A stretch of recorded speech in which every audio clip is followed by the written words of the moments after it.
көктемнің туған далам бөктерім, қандай ғажап күн сәулесін төккені.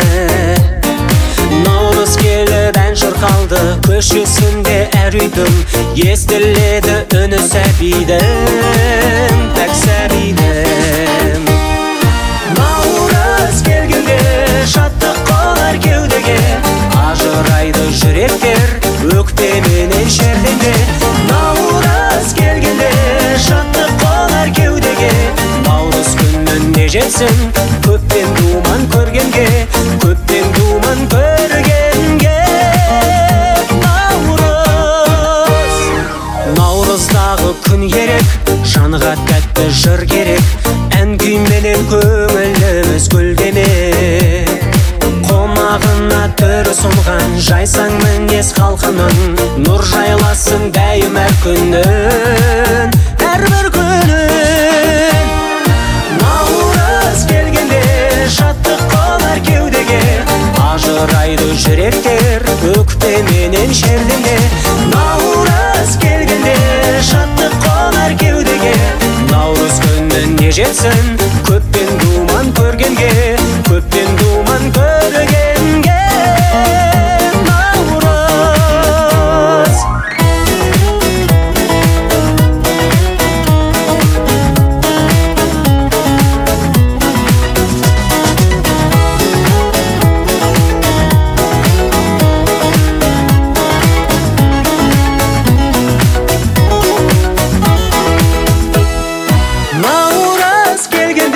шаттық қолар кеудеге, ажырайды жүректер өкпеменен шерденде. Наурыз келгенде шаттық қолар кеудеге, наурыз күніне жетсін көптен думан көргенге. Наурыз келгенде шаттық қолар кеудеге, ажырайды жүректер өкпеменен шерденде. Наурыз келгенде шаттық қолар кеудеге, наурыз күніне жетсін көптен думан көргенге, көптен думан көргенге. Наурыз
Ya ana jigit ekemiz nemeне ekan?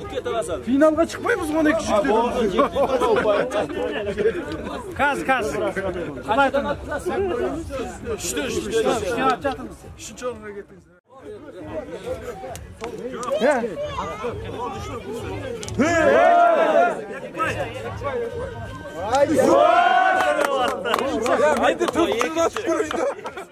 Askerge varmaga qilmaylarga. Hurmatingizga olsa da jengilamiz.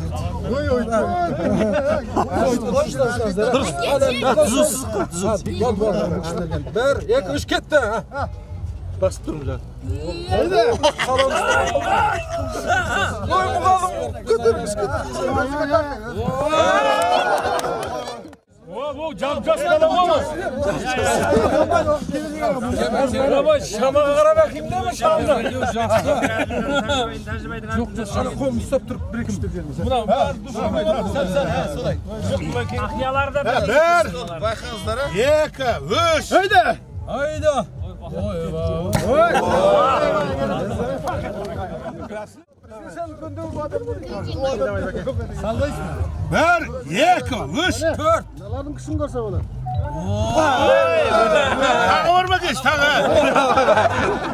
Yotdimi jastar? Kele jastar kele jastar. Bundan jigitga 10 ming deb qo'ydim. Kim qo'yadi? 10 ming qo'ydim men. Bundan jigitga qo'ydim 10 ming. Bundan jigitga men qo'yaman. To'xtanglar. Adamlar to'xtashqandir. 1 2 3 ket. Ha. Vaqt qazg'a qo'ydim men. Paket. 5 ming.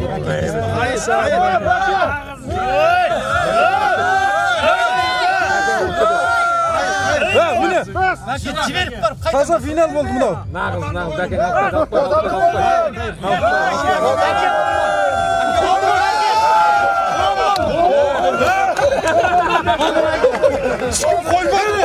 Kel. Ben juda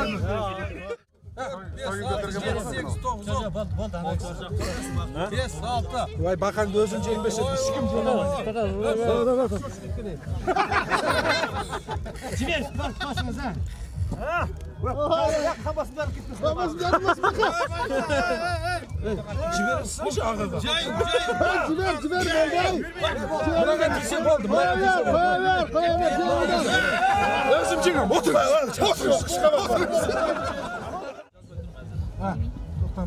Qo'lni shunaqa juramiz. Bir, ikki, uch ketdik ha. 1 2 3 ketdik ha. O treskim nağız. Öz qalangda jengil. Bunlar bir yerga aytibay, özlerini tartib жатыр. Mına fangoy o'yin bo'ldi. Özlerini bulay tartib жатыр. Fangoy emas. Bo'ladi turib. Mına jigitni atın жазsal. Kuyov boladan al. Ha, so'la. Qo'lni ushla yugurmaydi ha. 1 2 3 ketdik ha. Jengil seviyat chiqadi deb o'ylayman. Ha. Voy Ya bir ayqa.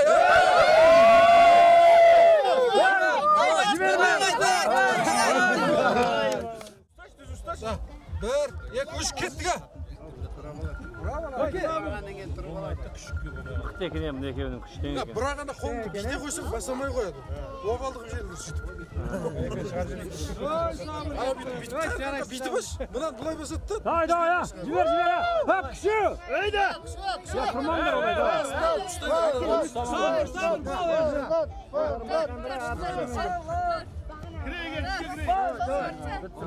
Pardon. Ev dingdir ha. Jiber. Pardon. Pardon bilmiyor. Давай, birlik kişimiz. Kişimiz taşın. Kişi. Давай da bas.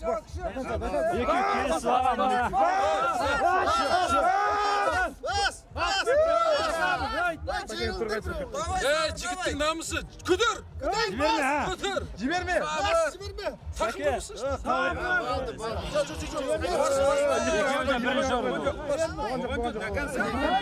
Pake endi bas. Ay aldık bitti. Jiberme pake.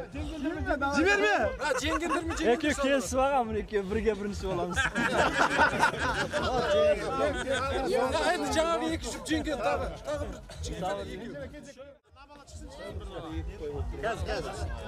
1 2 3 ketdik ha. Çempiondan mı düşüyor falan? Ya Cengiz'e koysun. Gözüne tak, gözüne. Gelecek bas. Bas ver bak. Valla. Basırsaç. Gel. Yalan qarab tur kişisi şu yot bulat. Balangdan yot bulat. Kişi kudur. Bas. Bas. Hey, qaysadan qo'ydi? Show durustdan. Olmayin deb turib bo'ldi. Bas. Haydi kuday. Gelecek bas. Bas. Bas. Bas. Şöyle tikbet boldu. Kettik ha. Voy. Hareketli.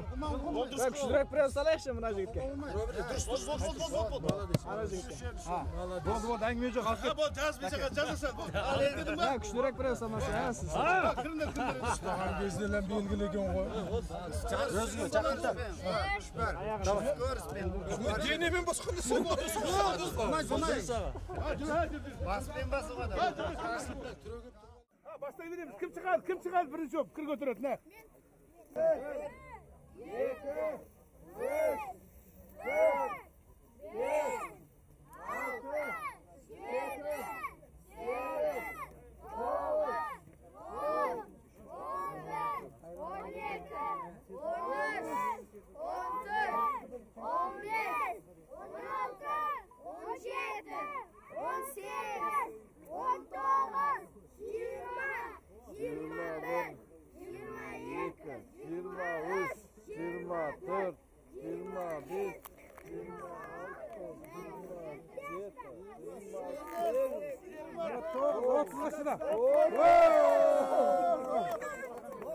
30.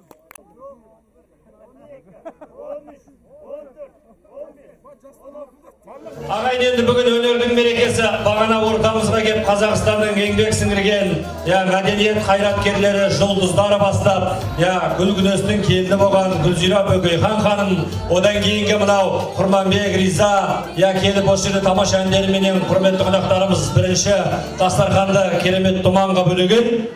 Енді осы кішкентай таңжарықтай шыққан елден, таңжарықтай атақты ақын шыққан елден, ақын шықпау мүмкін емес. Сондықтан солардың кішкентай бүгінгі жұрнақтары, жалғастары, бойларында қазақтың ақындық өнері тасыған кішкентай бүлдіршіндер бар. Қазір солардың айтысы болады. Солар дайындалып отырсын. Екі ақын арнайы осы айтысқа, наурыз айтысқа шақырып отырмыз. Оған дейін, жер бетіндегі күрестіктердің әнұранына айналып кеткен Ермұрат Зейіпханның тамаша әнін білесіздер. Алыс кетсем, қалай сөзін кім айтады? Сол тамаша ән бар, осы керемет бұлдырап қалушы едің күнесай деп жүректегі қылын тербеген тамаша әнді ортаға Айжан бауырымыз кеп отыр. Қошеметтен қойыңыздар. Ассалаумағалейкум, құрметті ағалар, аталар, апалар.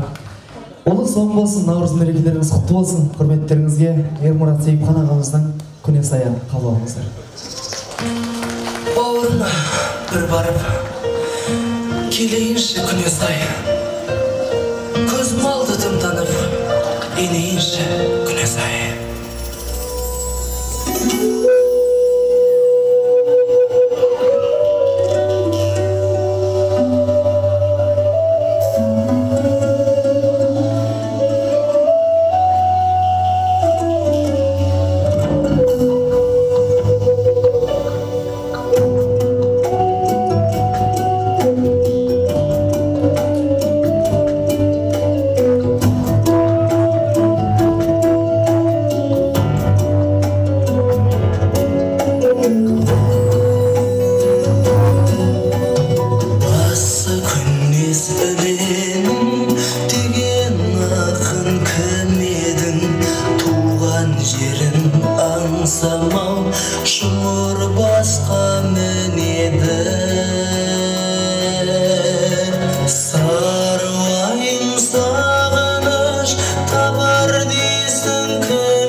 Кімнің баласысың? Есен, әкеңнің баласысың ба? Әкеңнің аты кім? Елшат. Елшат, ұлы Есен ақын. Бір қол соғып қойыңыздар. bir orunduk dayılar жерінде кішкене орындық мына жерге ақындарға орындық шай құйыңдар неғып жатырсыңдар жағдай жасамай сенің атың кім? Кәусар. Кәусар кімнің қызысың? Мамам мен әкемнің.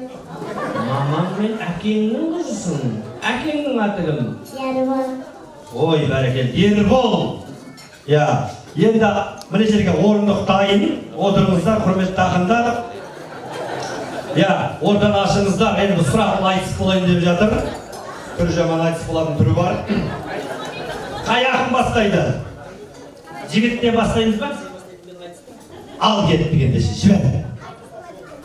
Қалайық, қалайық, әсем әнге салайық, нағыз тойы бүгінгі, бірге қарсы алайық, қайрайық, қайрайық, қайрайық. Жанымға нағыз тойыңа, Кәусар қызың мен болам, өнер туған бойыңда, бүгінгі айтыс алаңын, екеумізге арналым, жалғастыршы есен жаным, айтсақ саналым. Ал жалғасты деп жатыр. Менің айтысам, батылдығым бар екен, таныстырсам өзімді, есен ақын мен болам, қайрайым, қайрайым. Әдетінің бағында байы алмай жүруші, үйреттің бі жиренді, теріс қарай киюші, қайрайым, қайрайым, қайрайым. Жаман айтты я.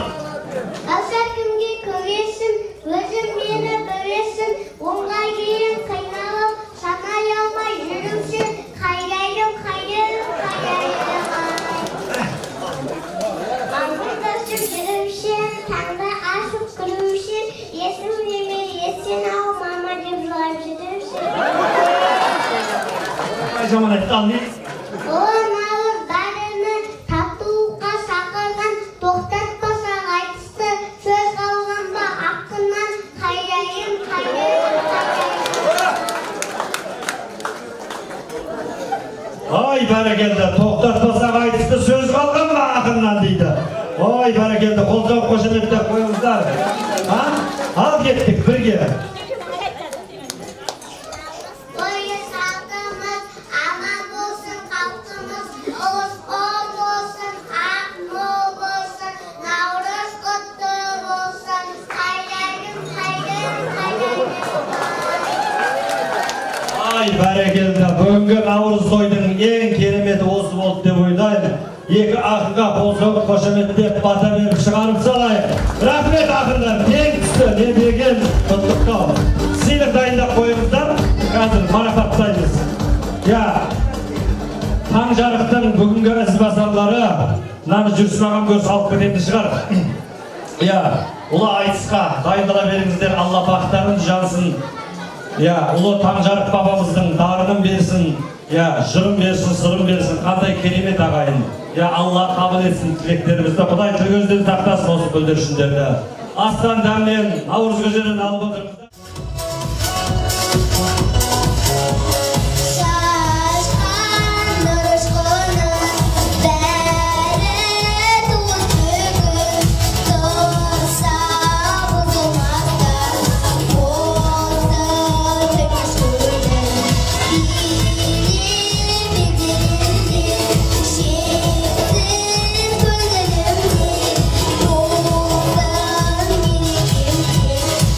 Yeah.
Енді біз қазақ деген салт дәстүрді сақтаған елміз, дәм тұзды ақтаған елміз.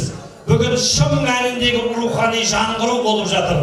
Қазақтың ұлы даласында осындай ұры мерекелер болған. Сол жаңғырып тәуелсіздіктен кейін салт дәстүр қайтып кеп, өлең, айтыс, тұсау кетер, бесатар, қыз ұзату бәрі жасалып қазақтың мәнін, сәнін келтірген ағымен. Сол рәсімнің бірі қазір тұсау кесер рәсімі болады. Жақсылап ырымдап ұлыстың ұлы күні Тұрсынай анамызды шақырып, ырымменен жақсы қасиетке балап, арнайы тұсау кесер рәсімін жасаймыз. Ол кісі дайындалсын, келіп мына жерде ортаны ашыңыздар, дайындала беріңіздер. Наурызнама деген қазақтың ұлы дәстүрі, сол туралы кішкене азырақ айта кетейін. Наурызнаманың түп төркіні Нұх пайғамбарымыздан басталған екен.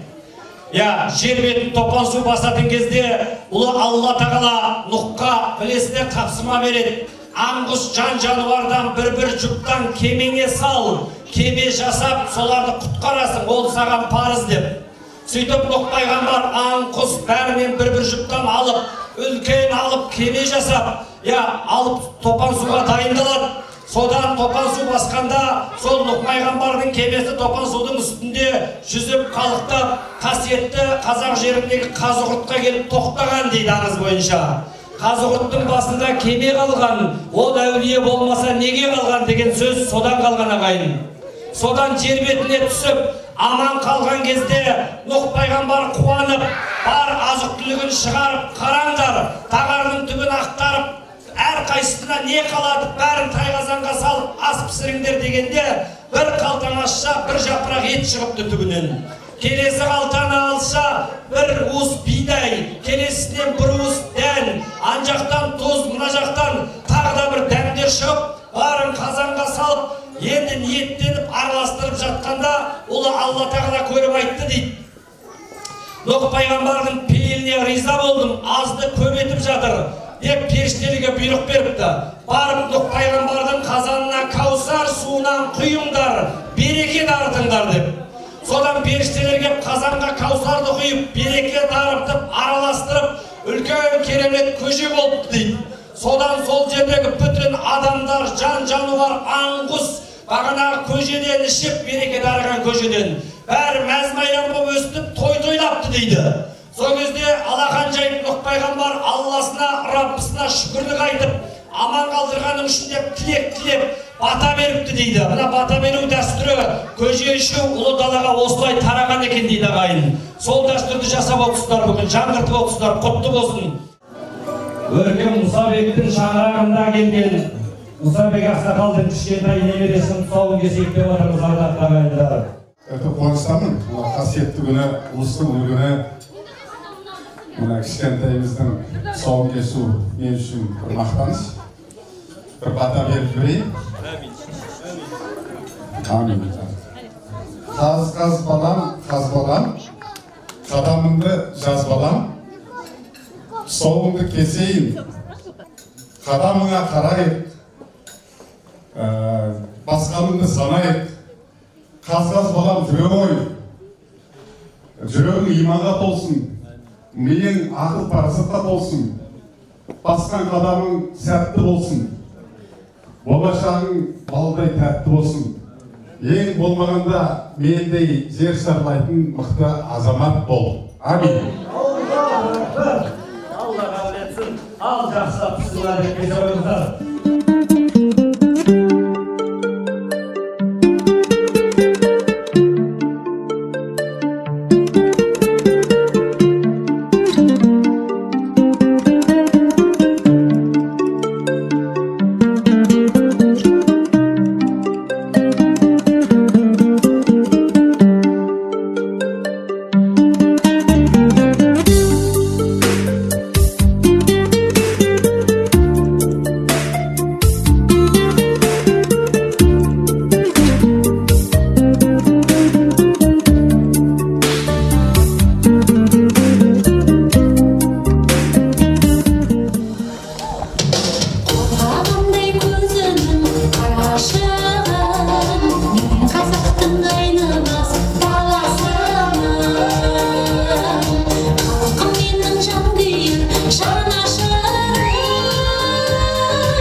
Assalamualaikum. Altalaş'tan жиналған Назарбай қаласындағы Сарыарқаның төріндегі қалың қазақ.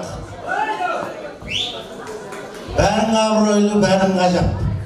Өздеріңнің Наурыз мерекелеріңіз құтты болсын, денсаулықтарыңыз мықты болсын.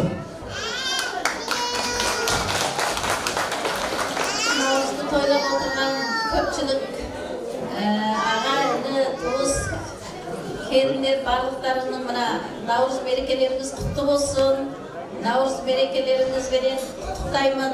Сонымен қатар осы отырған көпшіліктің жаңа жылда жаңа табыстарға жетіп, келер жылғы Наурызға шейін барлығымызды аман есен кезіктіріп, өстіп, жақсы күндерде ойнап күліп жүргенге Алла Тағала нәсіп қылсын. Барлықтарыңыздың дендеріңіз сау болсын. Көпшілік рахмет.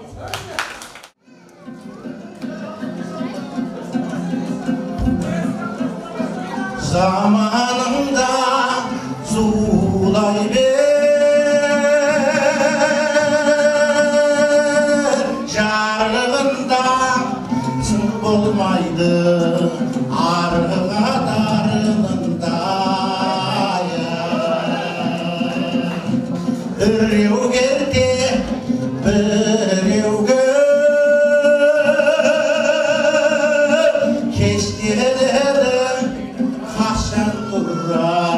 Kullangan kalıbında ya. Hayrat zamon asla oldun, çekildi bayrak bağana. Осы басқосуды ұйымдастырудағы ең басты мақсат бір-бірімізбен танысып, Наурыз көже ішу ғана емес, өсіп келе жатқан, осы жерде кіндіп қаны тамған, кішкентай құлыншақтарға осындай ұлы бабаларымыз өткен, осындай ұлы мұралар болған, солардың рухани ән жырымен таныстырып, солардың мерейін өсіру болатын еді. Соған бір қабан жетіп, сол мақсат орындалып отқан сияқты, қандай тамаша әндер шырқалып жатыр. Мұралардың, күллі Алашқа, қазаққа мәңгілік мұра қалдырған бабаларымыздың туындылары қандай керемет. Біліп, айтып, телефонға түсіріп, бір-бірімізге жіберіп, сол әннің әуенімен балаларымызды әлдилеп, соларға Таңжарықтың жырын жаттатып, Әшімнің күйін естіріп өссек, бізден туған ұрпақтарда ұлы бабалар сияқты текті болар анық ардақтағы ағайын. Астан дәмнен алыңыздар. Енді болам деген баланың бетін қақпа белін бу дейді. Осы жерде кішкентай бүлдіршіндер нағыз Наурызды бізге сезіндіріп жүрген осылар. Бүрмейлі көйлегін киіп алған, басында өкілі тақиясы, бөркі, камзолы, шапаны, бәрі осында жарасып біздің құлыншақтар сәнін келтіріп жүр. Сондықтан барша өнерпаз балаларға бір кезек берген жөн санап отырмын. Сондықтан осы балалардың соңын кесіп, бата беріп, бір мақтап, жұрттың алдында тақпақ айтса, мерей өсіп, ертең үлкен өнерпаз болатын сөзсіз ағайын. Сондықтан ортаға шақырайық.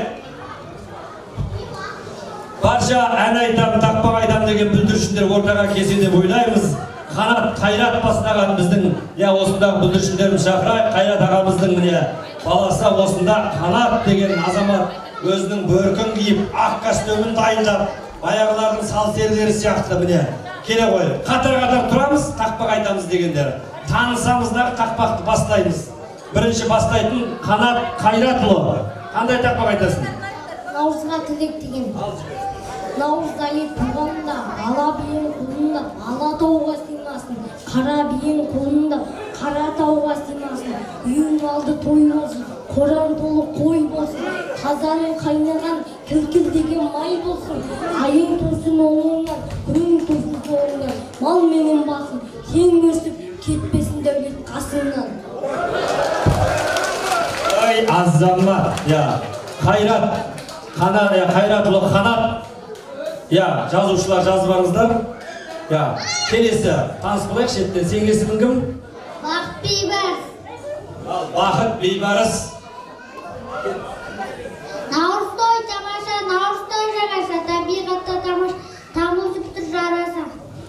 Ай, бәрекелді азамат. Келесі аты жөнің кім? Арайлам. Әкемнен Әріпхан. Әріпхан қызы Арайлым. Ал кет. Сап-сары жапырақтар, сандырап құлап жатыр атыраптар. Біреудің жанарында, біреудің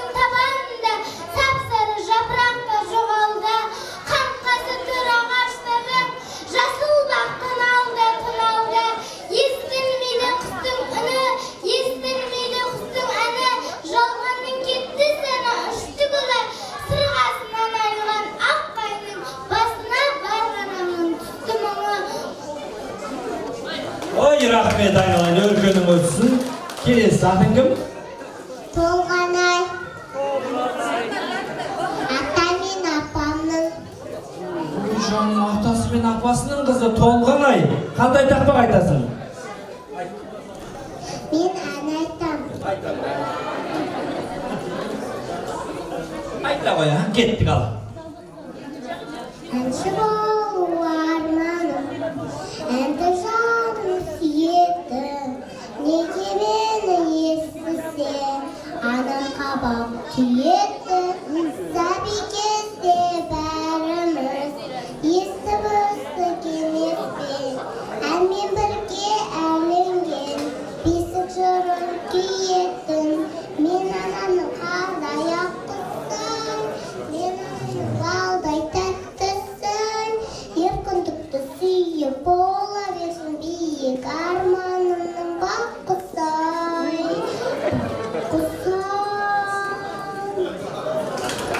Айналып кетейін, я. Әдем әнді сен айтсаң, саған ешкім күлмесін. Анашыңа сәлем айт, енді қабақ түймесін. Ай, бәрекелді. Толғанай, ата жесінің қызы жазып қойыңыздар алғысқатқа. Келесі, атың кім? Харижа. Апамның Шулқан. Ал, бәрекелді. Апасының қызы Париза, е? Қандай өнер көрсетесің? Тақпақ айтам. Анам боша қашымда, баспабақ не керек? Аналар жүрегі мерімді ғой керемет. Зайда баспабақ не керек? Айналайын, рахмет, жарайсың. Жазып қойыңыздар. Париза. Қыз жібектің сіңлісі келді, ал. Айару айтады, айару. Қандай тақпақ?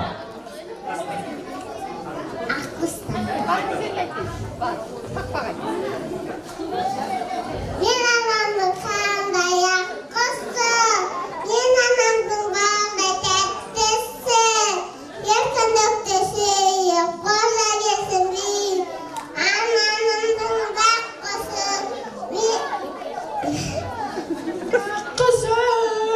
Рахмет. Енді мамаңның ғана емес, әкеңнің де аққысы баққысы бола бер, айналайын. Жазып алыңыздар. Сізбен танысып болайық. Толқынбай Мейір. Дұрыс па? Мейір ғой атың, е? Қандай өнер көрсетесің? Мейір, жазып қойыңыздар.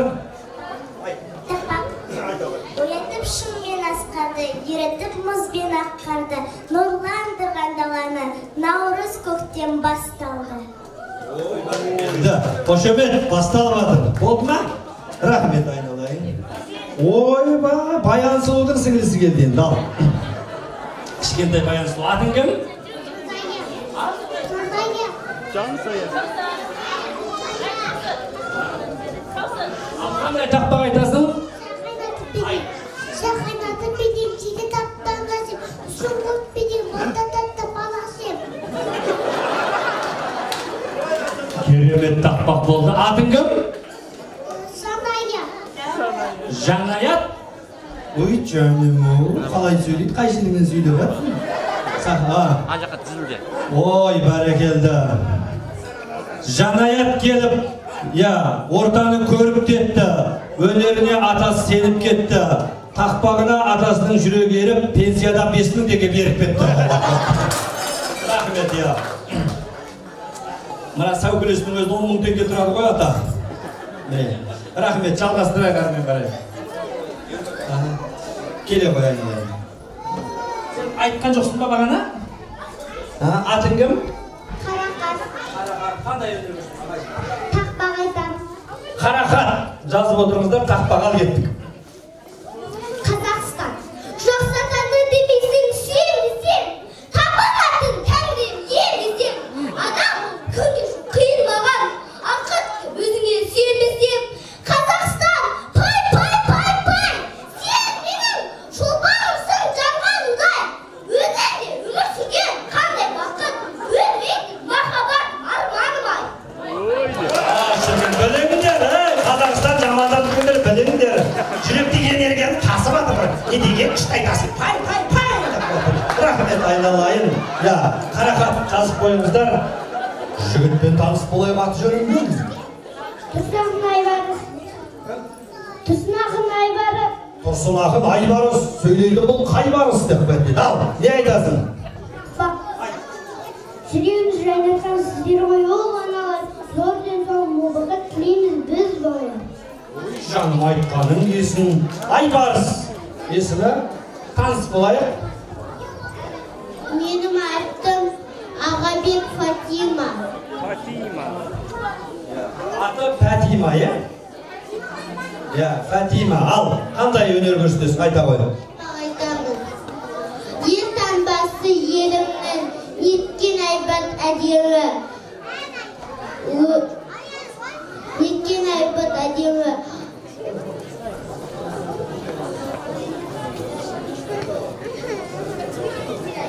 Өзі сондай әлбетті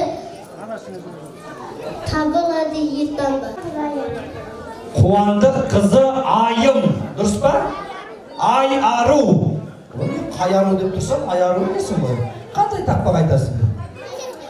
Наурыз торы.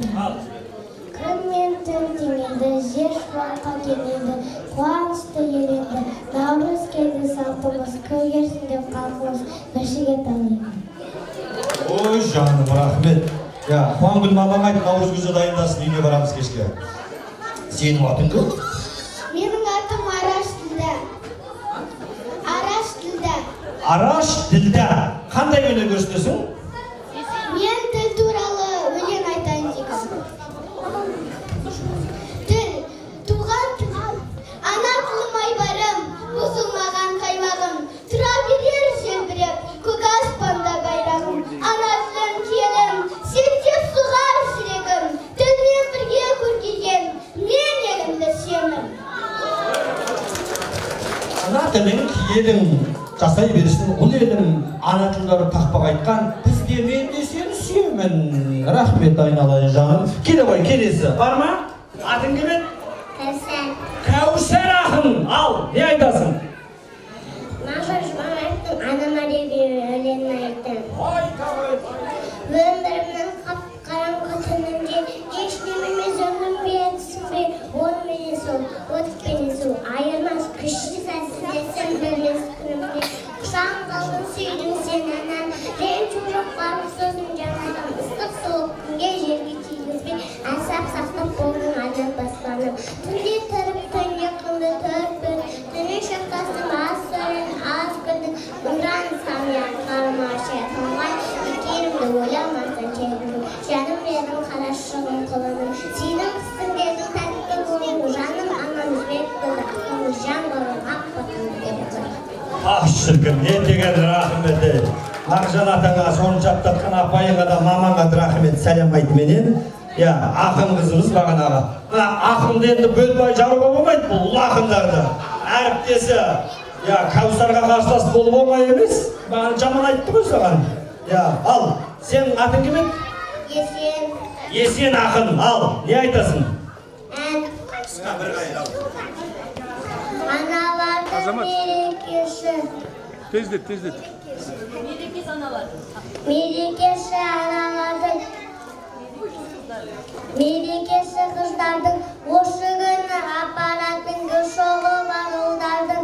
Хай қыздар-ай, хай қыздар-ай, қыздар-ай, қыздар-ай.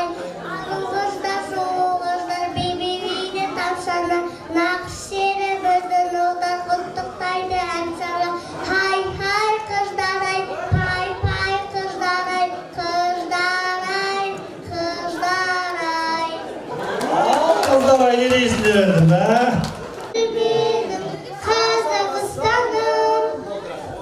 Рахмет айналайын, көбірі. Не деген патриот қыз? Соңғы, еңгілік тақпақ, қандай тақпақ? Атың кім? Айару. Айару.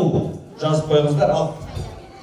Наурыз тұрып, тастап шертімдігін, айылып ақ күмісті сертімдігін, сұлулай сылағанымды шулар, жылғамен ағып жатыр еркін бүгін.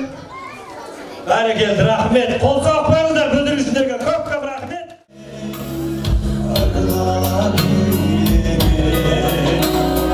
Солдырды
сөз бергім келеді. Ұйымдастырушылар алқасының төрағасы Әділ Мырза бастаған Қайрат, Бақытқазы, Ертай, Қуантай, Тұрсынай тәте, Фермагүл тәте, Гүлжай тәте, Алтын, Нұрик, Биғазы, Нұргүл, Нұрданғазы, Ерболат, Ернұр, Миятбек, тағы да басқа аталған, аталмаған барша ұйымдастырушыларды шақырайықшы. Келіңіздер, қол соғып, осы күштердің арқасы осы бас қосқанымыз. Ассаламалейкум. Күнестің келген жалпы қауым бүгін үлкен мерекемізді тойлап отырмыз.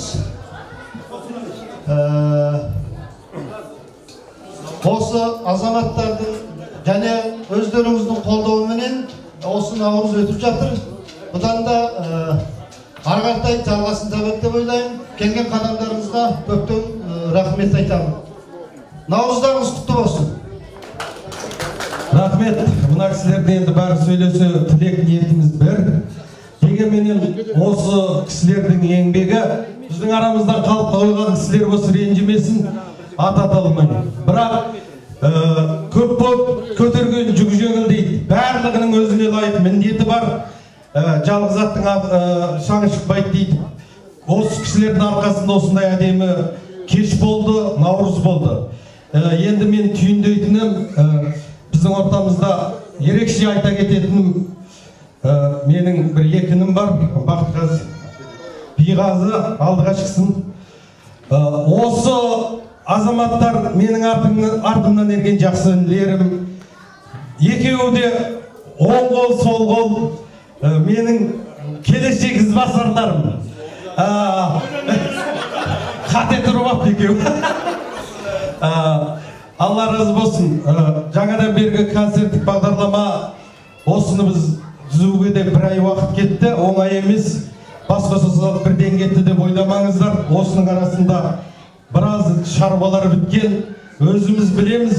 Оны енді бұл ортаға салмаймыз. Және де бірге азамат бауырыма бір қол соғып қойыңдаршы. Осының біздің бас сценариямызды түзуші ақыл кеңесімізге қаратай осындай әдемі кеш болды. Бақытқазы болса осы концерттік бағдарламаға бастан ақыр жауапты болған. Мәдениет, ойын, сауық бәріне осы жауапты. Биғазының жастарды алға басып жүрген осы ортадағы жастардың басы болып, ең алғаш күнес торабында наурыз мерекесін ортаға салып, ағалар осыны былай істейік деген жігіттің біреуі Биғазы.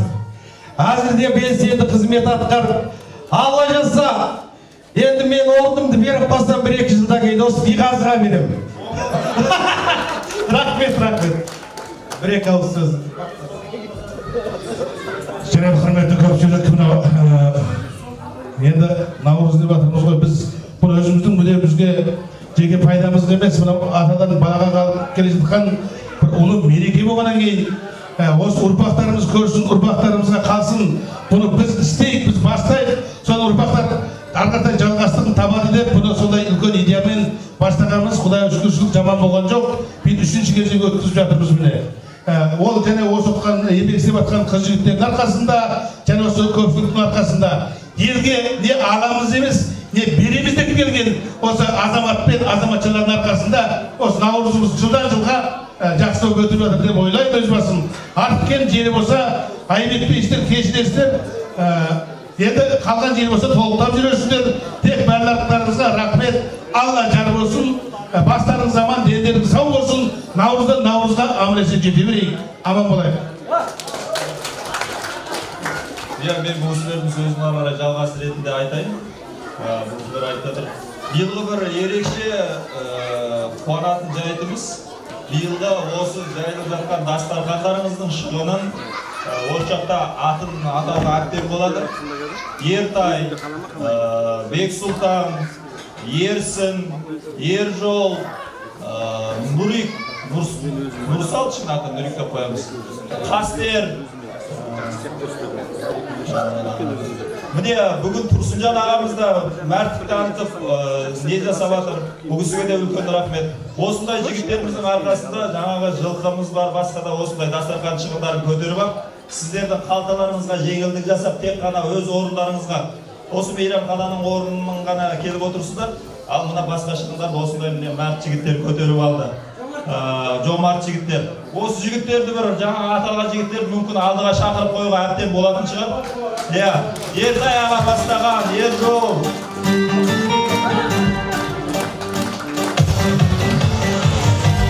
Ерсін. Міне, осы жігіттердің арқасы деп айтуға болады. Бұл енді биылғы жалғасы. Берірек тұр. Сосын енді осының жалғасы ретінде келесі жылға 2020 жылға 4-ші кезекті Наурыз мерекемізді Алла бұйырса Қарауралық жерлестер өздері өз мойындарына алып өткізіп алуға келісіп отыр екен. Сондықтан біздің арнайы жасатқан неміз бар жаңағы Наурыз туымыз, біздің эмблемамыз, бұлай айтқанда, біздің туымыз. Осы кісі жаңағы кім шақырамыз Қараурадан? Ал біздің төрағамыз ақсақалымыз бар, Баратхан деген басында бөркі жарасып тұрған мұртына. Бөріктен келсін ортаға. Нұрдан жаңаға келсін. Біздің сол Қарауралық туысқандар жай Аққой район біріміз, осы бір жақсылықта басымыз, осы ақсақалдарымыз салтанатты туды өткізіп алсын. Оның ішінде Тұрсынжан аға да бар. Тұрсынжан аға да. Бәрекелді. Келіңіз Тұрсынге. Тудың бір шетін ұстатып қойыңыз спонсорларға аян. Қара бураның нар жігіттеріне келесі жылы Наурыз тойға барамыз ағайын. Жақсы музыка беріңіздер. Қарауралықтар билеп тұрып өткізіп алайық.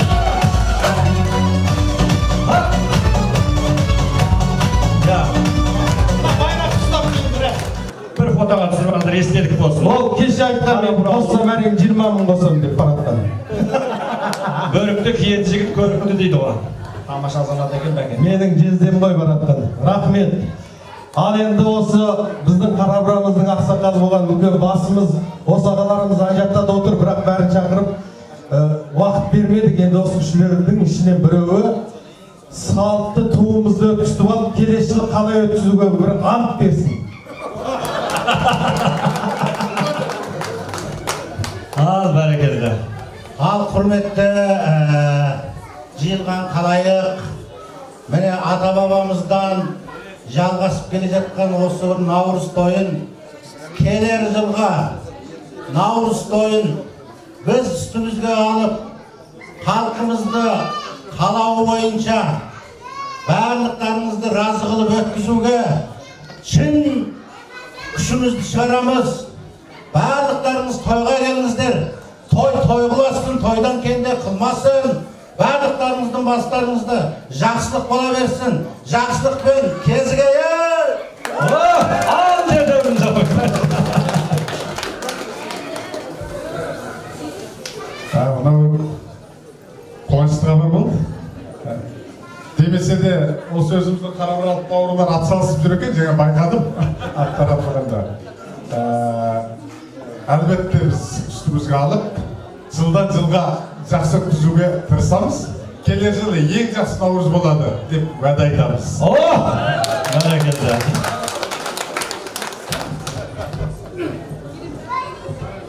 Мына бүгін күнес Наурызына келген барша қауым бауыр туыстар, жерлестер, міне мынау 3-ші кезек Наурызымызды қуанышты түрде жақсы өткізіп, осындай бастамашылық жүрген мынау Әділ мырза, Бақыт қазы, тағы басқа, енді мен атын білмейді екен, барлық жас жігіттерге рахмет. Келер жылда мына Наурызды біздің Қарауралық өз мойнына алып, сіздер үшін өткізіп бермекші. Оған міне біздің Нұрданжан бауырымыз, Тұрсынжан бауырымыз, мен бәріміз серт береміз. Жақсы ағалар, сіздер орындарыңызға барсаңыздар болады. Біздің Тұрсынжан ағамыз айтады, азаматымызды тұрақты Наурызымыздың асабасы етіп сайдап алайық дейді. Тұлғо жапалар! Ал енді мына жерде біздің жантағем тәтелеріміз бар, апайларымыз бағанадан бергі қол өнері бұйымдар бар, әртүрлі қымыз шүбәк, бауырсақ, осы қыздарымыздың биі соны даярлаган мына тәтелерді алдыға.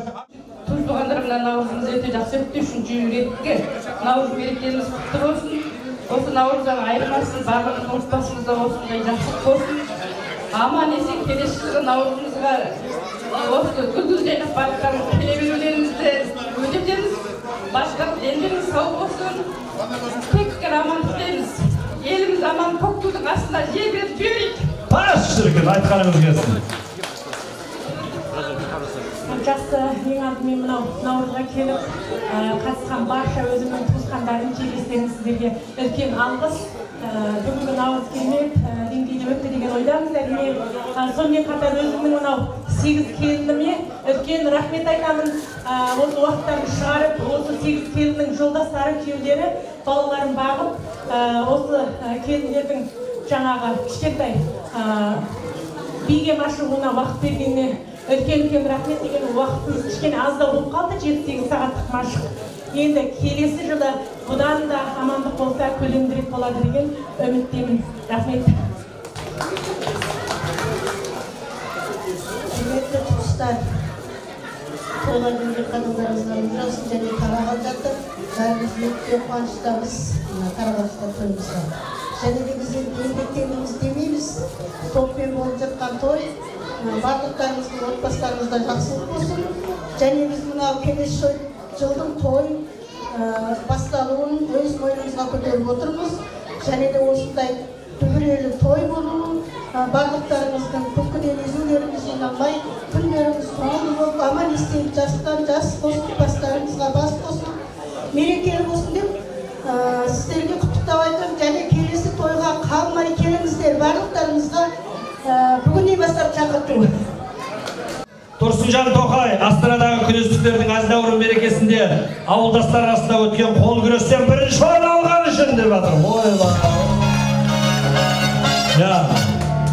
Ғалымдардың ішіндегі палуаны, палуандардың ішіндегі ғалымы деп қояқшы. Тәтті дәм, ерекше тәтті дәм жарысында бірінші орын иеленген Нұргүл ханымды қолдау қошеметтеп қояқ. Ортаға келіңіз. Осындай бірінші орын марапатпен Бану ханым.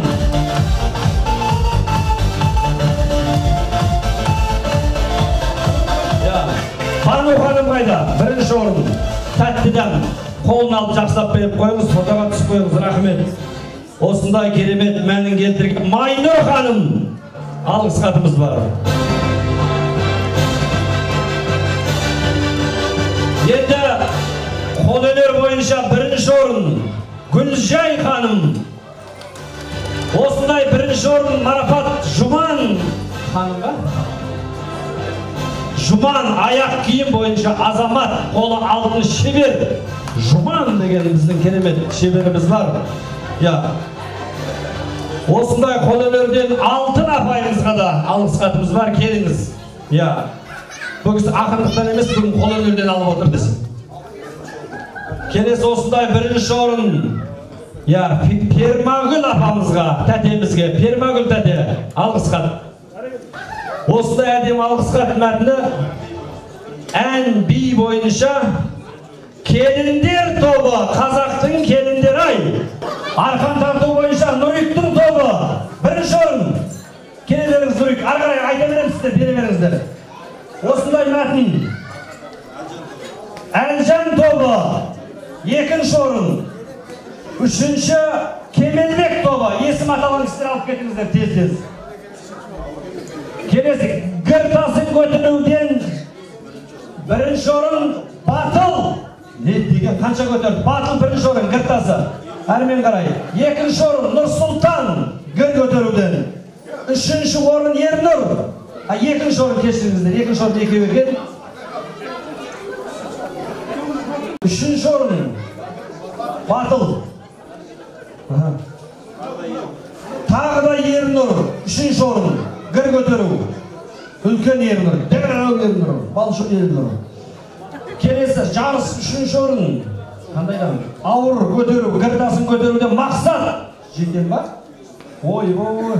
Мақсат күйеу бола. Мұндай күйеу бізде біреу ғана деп қойын. аудармаларыңыз болса хабарласыңыздар. Күрестіктерге 50% жеңілдікпен істеп берсін. Мен атынан. Келесі жарысқа 3-ші орын кір көтеру Қастер мырза. 3-ші орын. Осындай асық ату бойынша Ернұр 1-ші орын. Асық ату Ернұр. 2-ші Ернұр асық ату 2-ші орын. Ернұрдың бәрі қырыпты ғой. Үлкен Ернұр. 3-ші орын асық атудан 2-ші орын асық атудан Мұхаммед. Мұхаммед асық ату 2-ші орын. 3-ші орын Ержол асық ату. Ержолында біраз жерге атады екен. Бойынсың ғой еңкейіп тұрып біраз жерге барған шығар. Келесі. Қол күрес 2-ші орын Бақыт Қазы. 1-ші орын кетті. Келесі. 2-ші орын қол күрес Бақыт Нұр. 1-ші орын қол күрес Сабыр. Бар ма? Жастар арасында Сабыр. Қол күрестен жастар арасында 1-ші орын. 2-ші орын Кенжебек. Жастар арасында 3-ші орын Дүйсен. Тағы да 3-ші орын екеуі Нұрсұлтан. 3-ші орын. Тағы 3-ші орын Парлан дейді. Қол күрес Парлан. Ал беріңіздер, рахмет. Болды ма? Балаларды кедекендер, алысқар. Балалар дайындаламыз. Ереке, кім бірінші? Бастайық. Еларыс Биғазы. Алысқар, рахмет. Келесі. Ернар. Ән айтқан керемет. Алысқар, Ернар. Тез-тезге балайықшы. Уақыт өтіп жатыр. Келесі осындай Ділда. Бар ма Ділда? Ділда. Ортаға келе берсін. Кім? Ұлағат.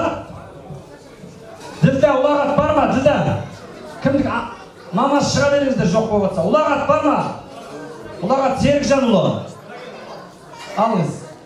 Келесі. Айбарыс. Қайбарыс деп едім ғой бағана. Өткенің өшін жарайсың. Осындай алғысқат. Жәния Айдыннұр қызы. Дұрыс айттың ба? Жәния Айдыннұр. Тақпақ айту. Аяру бар ма тақпақ айтқан? Мәңіз алыңыз. Аяру кім? Мә қой айналайын. Пәриза. Пәриза деген бар ма? Күш тақпақ айтты ғой. Сен ба? Пәриза Биғазы ма? Кім қызы? Ой жаным ол, мә, өркенің өссін. Тағы. Толғанай, апасының қызы бұл бағана. Әжемнің, апамның қызымын деп тілеген. Ой сәнім өу, рахмет саған. Бейбарыс Бақыт. Ой, жігіт азамат. Келесі бар ма? Қанат. Дұрыс па? Қанат. Қайрат Қанат. Ой, азамат. Киім қандай, бөрік қандай, көрік қандай. Ғалия Асқат қызы. Бар ма? Мә қой. Ғалияға бере қой. Есен ақын біздің Таңжарықтың болашақ ізбасары. Менің бауырым бір қол соғып қойыңыздар. Есен ақын. Оның қарсыласы Кәусар ақын. Мұзартқа рахмет. Міне, Мұзарт ағаңдікін ала қойды. Келесі Құлпыр. Қане Құлпыр, аяулы мекеп айтты ма? Мә қой айналайын. Аймекен. Осындай алғысқат Нұржанат. Дұрыс па? Ондай біз алда. Айтпақшы. Ән айту бойынша үлкендердің арасында Нұрданжан ағамызға да алғысқатымыз бар. Қол соғып қойыңыздар. Қара бура, қандай тамашаны айтты бағана. Рахмет.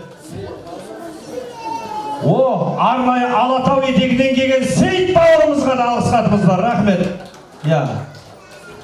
Бағана қазақтың елі майын шырқатып, тамаша құсыны қорланып салдырған. Қазірін алғысат бітіріп. Сәл қал. Есқат бауырымызға тамаша термемен ән шырқаған бізге. Есқат. Келесі. Нұртүрі Ержолұлы. Ержол, рахмет, болды ма? Ал Бәкеңнің бір ауыз сөзі бар екен, сәл сабыр етіңіздер. Жарайды, құрметті қонақтар, мындай жағдай бізде. Ең бірінші наурызда мынау наурызға бір қор топтап едік. Былтыр жағдайды білесіздер, сол жетпеуге байланысты істеп қойдық. Былтыр ақша жетпей қалып. Енді алдыңыз екенбіз. Былтыр жиған жоқпыз, айтпай ұмытып кетіппіз. Қарбыласып жүріп. Енді биыл ол жиюдағы мақсатымыз осы наурызға, осы жиылған көпшілікке мынау қиыншылығы бар, өте қиыншылығы бар отбасыларға, түрлі түстегі жағдайларға шамамыздың келісінше ай сайын болса, бір карточкасы 500 теңгеден болса да, 100 теңгеден болса да салып тұрсақ, бұл Алла үшін де, азаматтық үшін де, ел үшін де бір үлкен жұмыс болар еді. Соның үшін барлықтарыңызға ешқандай зор жоқ, шамаларыңыздың келісінше біз касса орналастырайық, естің түбіне. Шамаларыңыздың келісінше осы наурызға бір қор топтап отырайық. Осы бастап жиайық, арқатай ұқтырамыз, шамаларыңыз келсе ай сайын жиып тұруға.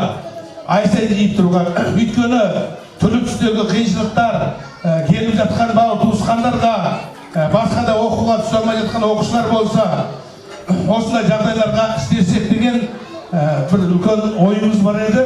Сіздердің дұрыс түсінуіңізді сұрайын. Қалай дейсіздер? Қосыңыздар, шапалақтарды соғып қойыңыздар. Ол 100 теңге мен 500 теңгеде 1000 теңгеде тұрған дүние жоқ.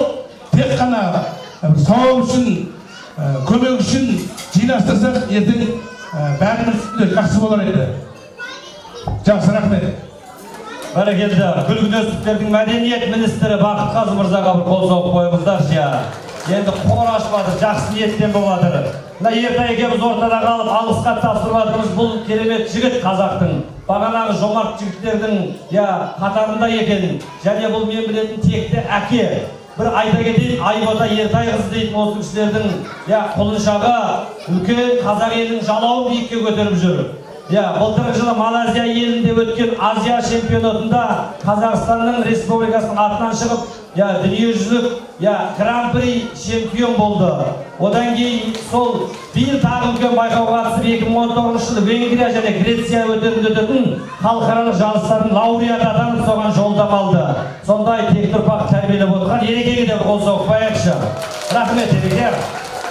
Айботаның жеңісін тойлай берейік. Алла қаласа осы Венгриядан бас жүлде алып келгенде бәрімізді шақырып бір жылық сойып шақыршымыз. Тек айтып жатқан жоқ. Құдайым оңдас екен, барша халқын қолдас екен. Ел амандығы мәңгіге сақталс екен, балаларымыз алаңсыз бапталс екен. Ізгілікпен күн кешіп барлық адам бар жаманды табанда тапталс екен. Боз балалар тезден отау құрса екен, бар назарын отбасында бұрса екен. Жарлы байып жастар тез өссе екен, аңсаған арманына жетсе екен. Бисмилла айтып пісірген наурыз көже астарың, береке мен бірлік боп ашық болсын аспаның. Аман болып отбасың, жүзге жетсін жастарың. Жыл басы наурыз келгенде қызыр баба қолдасын. Ескі жылың есіркеп, еш жамандық болмасын. Қонақ келсін төріне, тыныштық берсін еліме. Наурыз тойың құт болып, ырыс болсын жеріме. Тағда тілек тілейін, қалқыма берме саруайым. Кәрі жасым аман болып, жар болсын Алла Құдайым. Осындай тойдан айырмай, ойын күлкі тыйылмай, баршаға бақыт әкелсін, ұлы күні ұлысын. Бисмилла. Аллаху акбар. Аллаху акбар. Жандарыңыз қуатты болсын, күндеріңіз шуақты болсын, ұлғыздарыңыз тынышта, тұлпарларыңыз тынышта, осындай баршаңызға жұмысты болсын.